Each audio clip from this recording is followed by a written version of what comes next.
Muy buenas tardes, espero que se encuentren bien. Como algunos ya saben, mi nombre es Carlos Garrido y para mí es un gran honor, gracias a Dios, estar aquí junto a ustedes compartiendo contenido de ciberseguridad. Entonces, presentándome un poco, actualmente estoy encargado de dirigir las operaciones ofensivas en Pentrace, desempeñando el rol de líder de operaciones de Repteam. Asimismo, soy ingeniero en ciberseguridad del INTEC. También soy instructor y coautor de un diplomado de Repteam de la Universidad de Santiago de Chile. He desarrollado múltiples investigaciones donde he conseguido técnicas de evasión de defensas, de acceso a credenciales, y cuento con algunas certificaciones de la industria, y básicamente ese es Carlos Garrido. Siguiendo la misma secuencia de Waskal y Rilke, estaremos viendo la importancia de nosotros entender a bajo nivel los sistemas. De tal manera podremos encontrar oportunidades de explotación. Y les traigo este tema, evasión de defensas. Muy importante para un adversario durante su ciclo de vida. ¿Por qué? Porque le permite poder pasar desapercibido, pasar debajo del radar cuando está realizando sus ataques. Por eso hemos visto muchas noticias donde hay adversarios donde duran meses o incluso hasta un año dentro, en una organización y no los descubren. ¿Por qué? Porque tienen este factor, evasión de defensas. Entonces, antes de nosotros entrar en materia, necesitamos escudriñar unos cuantos conceptos fundamentales. Entonces, entraremos a Windows 101. Lo primero es, ¿qué es Win32 API? No es más que un conjunto de funciones y estructuras de datos que un programa puede emplear para pedirle al sistema operativo que haga algo. Entender este concepto es extremadamente importante porque a partir de ahí dejamos de ver el sistema operativo como una caja negra. Entonces comenzamos a entender que cada mínima acción que nosotros realicemos desencadena la ejecución de múltiples funciones y servicios. Para que tengamos una idea, supongamos que usted quiere cambiarle el nombre a un archivo. ¿Cómo esto sucede? Bueno, se llama una función llamada moveFile, que toma dos parámetros, el nombre del archivo al cual usted le quiere cambiar el nombre y el nuevo nombre que le desea asignar. Entonces, pasemos al siguiente concepto. Funciones NT o funciones nativas representan la capa más baja de ejecución en modo usuario y tienen la capacidad de realizar una transición del modo usuario al modo kernel. Vamos a ver cuál es el flujo. Vamos a suponer que usted quiere abrir un archivo TXT con Notepad, porque lo desea editar. Notepad dirá, oh, ok, yo tengo que llamar a la función createFile con permisos de escritura y de lectura. Esta función se encuentra en la librería kernel 32. Luego, createFile llama a la función nativa ntCreateFile, que vía una instrucción de CPU llamada syscall hará la transición del user mode a kernel mode y ejecutará el servicio correspondiente para que nosotros podamos editar nuestro archivo TXT. Ahora bien, sí que es cierto que Win32 API y las funciones NT están expuestas para fines legítimos, pero las podemos aprovechar para seguridad ofensiva, para desarrollar artefactos maliciosos, es decir, artefactos que un adversario puede emplear para ayudarse durante su ciclo de vida. Dígase, yo quiero establecer persistencia, quiero escalar privilegios en una máquina, quiero establecer un canal de comando y control, pues aprovechando esas funciones del sistema operativo puede desarrollar esas herramientas. Vamos a ver un claro ejemplo de esto, una técnica denominada Process Injection. Process Injection es básicamente tener la capacidad de escribir y ejecutar código arbitrario en el espacio de memoria virtual de un proceso. ¿Cuál es el propósito? Pues enmascarar. Yo estoy inyectando código en un proceso que es legítimo, es de confianza, está firmado por una entidad que mi máquina cree. Por ejemplo, tenemos aquí un artefacto malicioso llamado injector.exe y él escribe un código malicioso en el espacio de memoria virtual de Notepad y luego crea un hilo remoto. De esa manera, él se enmascara. ¿Cómo esto se ve desde la óptica de Win32 API? Ok, primero tenemos el llamado a la función OpenProcess. Quien lo hace, obviamente, es el artefacto malicioso, proceso A. Él dice, hey, proceso B, que sería Notepad, yo quiero interactuar contigo, yo quiero tener la capacidad de escribir en tu memoria virtual. Y eso él lo hace con OpenProcess para obtener esa referencia a ese proceso remoto. Y después dice, hey, quiero reservar una región de memoria, por ejemplo, una página de memoria, 4096 bytes, en tu proceso. ¿Por qué? Porque quiero escribir algo en ti, un código malicioso, vía la función write_process_memory. Y finalmente, creamos un hilo de ejecución remoto en el proceso Notepad. Aquí vemos una ilustración de la máquina víctima donde está ejecutando el artefacto malicioso que se inyecta en Notepad y como resultado el atacante obtiene una conexión reversa, es decir, establece un canal de comando y control. Cabe resaltar que aunque este ejemplo fue para creación de hilos remotos, también se pueden crear hilos en mi propio proceso, es decir, de manera local, por así decirlo. Entonces, nosotros ahora tenemos que hacer un paréntesis importante. Tenemos estas amenazas, pero ¿cuáles mecanismos hay para hacerle frente? Y ahí es donde tenemos Endpoint Detection and Response, EDR. No es más que un producto anti-malware, un antivirus con esteroides, si así se le puede decir. Dentro de esto tenemos varios como CrowdStrike, Cortex, SentinelOne, entre otros.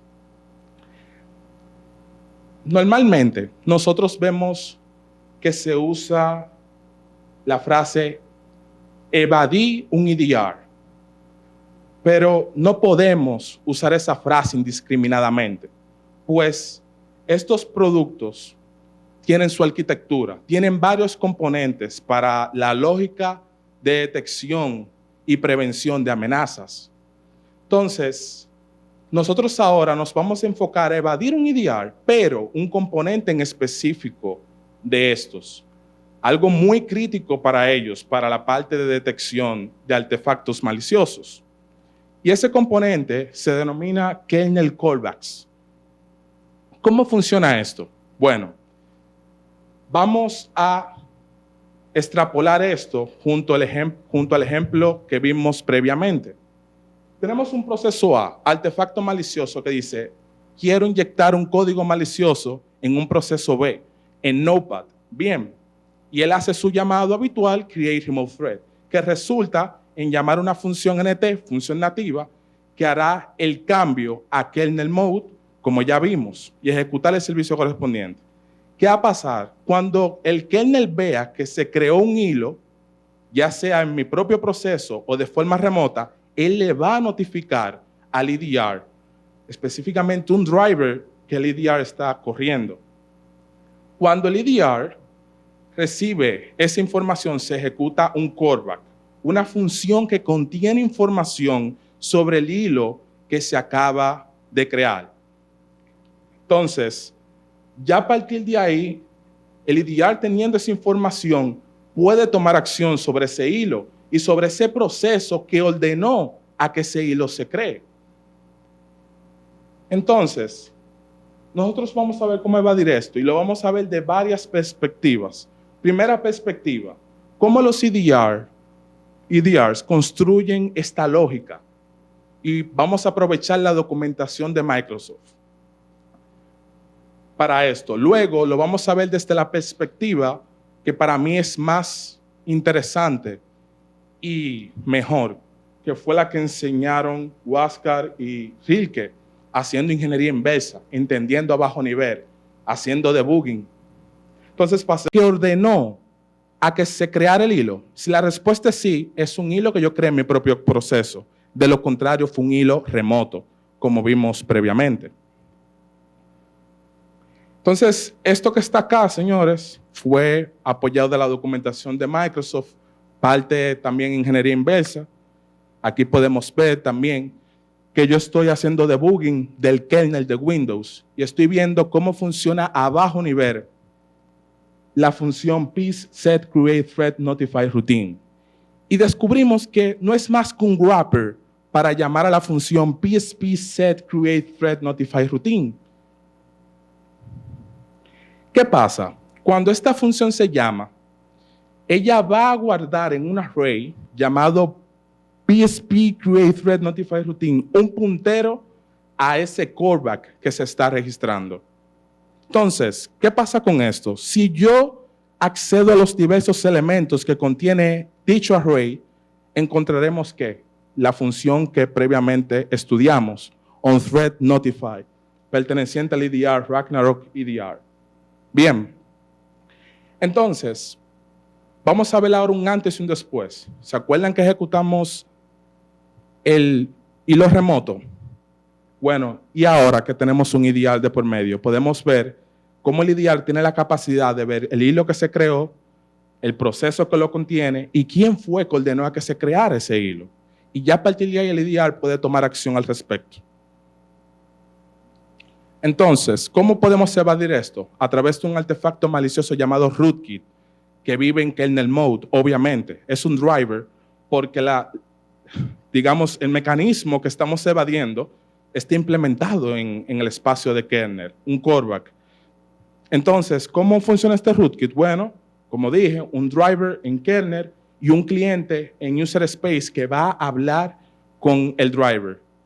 Literalmente el cliente le envía instrucciones al driver sobre lo que él tiene que realizar. Él le dice, él puede enviar operaciones de lectura, escritura o también lo que se conoce como un IOCTL, Input-Output Control, que es un código para definir una función en específico que yo quiero que el driver me ejecute. Una función personalizada, básicamente. Entonces, digamos, el cliente le puede decir al driver malicioso, hey, yo quiero que tú me deshabilites un callback. Y él le envía un código. El kernel recibe eso, esa petición, y lo convierte en un paquete que se llama IRP, Input Output Request Packet, y se lo envía al driver correspondiente. El driver luego lee este paquete y dice, oh, me están diciendo que yo tengo que ejecutar esta función, que consiste en deshabilitar un callback. Entonces, aquí vemos la implementación a nivel de código del lado del cliente. Primero, vía createFile, el cliente se comunica con el driver. O sea, obtiene un handle, una referencia para poder hablar con él. Es similar a lo que vimos con OpenProcess, pero ahora lo estamos viendo desde el punto de vista de un driver. Luego, el cliente, vía la función Win32, Device Input Output Control, él envía el código de la función que el driver tiene que ejecutar. En este caso, se llama List Thread Callbacks. Le dice, por favor, driver, ejecuta esta función por mí, porque yo quiero ver cuáles son los callbacks que están actualmente registrados. Y asimismo, él tiene un parámetro para recibir un buffer que viene siendo la respuesta que el driver le otorgará al cliente sobre si la operación fue exitosa o no, por ejemplo. Ahora, vamos a ver esto desde la óptica del artefacto malicioso, del driver. Cuando el driver recibe el código de la función que él tiene que ejecutar, él tiene un switch. Él dice, ok, es el código 805. Me están diciendo que ejecute la función para listar los callbacks que están actualmente registrados. O él dice, oh, es el 807. Me están diciendo que deshabilite un callback. Y así es como consiste. Entonces, veámoslo ahora en la práctica. Tenemos este driver, el rootkit.sys, ya cargado. Y luego tenemos este proceso. Paso 1, le envío al driver una petición diciéndole, lístame cuáles son los callbacks que están actualmente registrados. El menú era 4. ¿Se acuerdan que los vimos cuando estábamos debugueando? Y en el índice 3 tenemos el puntero a la función callback on thread notify que el EDR registró. Y luego yo le digo en el paso 2 al driver, por favor, elimine ese callback. Él procede a hacerlo y finalmente cuando validamos los resultados, ya ese puntero, esa función callback desapareció del array. De esa manera evadimos defensas y dejamos al EDR sin visibilidad. Ahora bien, esto suena muy bien y demás, pero hay mecanismos de defensas a nivel de Windows que previenen que podamos cargar un driver así sin más. Para cargar un driver, este tiene que estar firmado por una entidad que el sistema operativo confíe. Asimismo, si nosotros escribimos a regiones críticas del kernel, puede suceder lo que conocemos como el pantallazo azul. Ahora bien, eso indica que nosotros como adversarios no tendremos oportunidad de defender, o vamos a decir, evadir esos mecanismos de defensa. No, porque hay muchos drivers ahí fuera que son de confianza, o sea, están firmados por una entidad que el sistema operativo cree y que son vulnerables. Entonces, lo que yo podría hacer es cargo ese driver vulnerable, que yo sé que el sistema operativo lo va a aceptar, y luego yo lo exploto para poder hacer justamente lo que les acabo de mostrar, quitarle visibilidad al EDR, eliminándole esos callbacks. Entonces, esto es muy importante porque tenemos que desarrollar código seguro, tal como Huasca y Ril que estuvieron explicando. No queremos que un programa que uno desarrolle se utilice como puente, como un intermediario para que un adversario pueda explotar o evadir estos tipos de controles de seguridad. Y esto ha sido todo de mi parte. Muchísimas gracias.